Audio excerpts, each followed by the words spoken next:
Hello বন্ধুরা, সব কেমন আছেন? জয় জগন্নাথ, হর হর মহাদেব। আপনারা সবাই কেমন আছেন? আজকে আমি রান্না করেছি কচুর লতির তরকারি।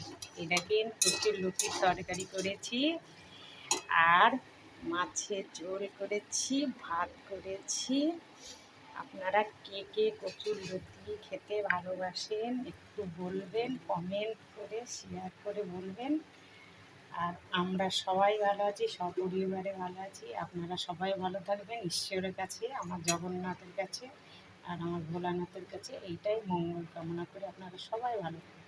আর এই দেখেন আমার পুচকি ছেলে দেবব্রত দাস, ক্লাস 3-তে পড়ে। তা আপনারা আমাকে কমেন্ট, শেয়ার, লাইক আর সাবস্ক্রাইব করুন। সাবস্ক্রাইব কিন্তু কেউ করছেন না, আমাকে একজনা করেছে, কোন দাদা না দিদি না কাকু কে করেছে আমি জানি না। আপনারা সবাই মিলে আমাকে সাবস্ক্রাইব না করলে আমি আগামী দিনে পৌঁছাতে পারবো না।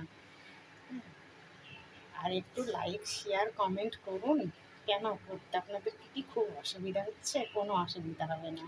আপনারা কি ভয় পাচ্ছেন যে আমি হয়তো আপনাদের আগে পৌঁছে যাব? না না, আপনাদের পিছনে ভিডিও করছি, আপনাদের পিছনে পিছনেই যাব, আমি আগে পৌঁছাতে পারবো না। আপনারা যদি আমাকে সাপোর্ট না করেন তাহলে আমরা কী করে পৌঁছাবো?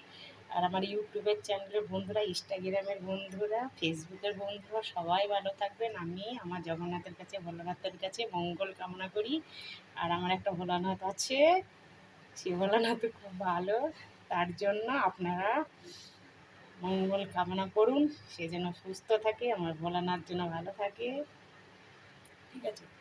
আমি ভোলানাথের ভক্ত, জগন্নাথের ভক্ত। আর আমার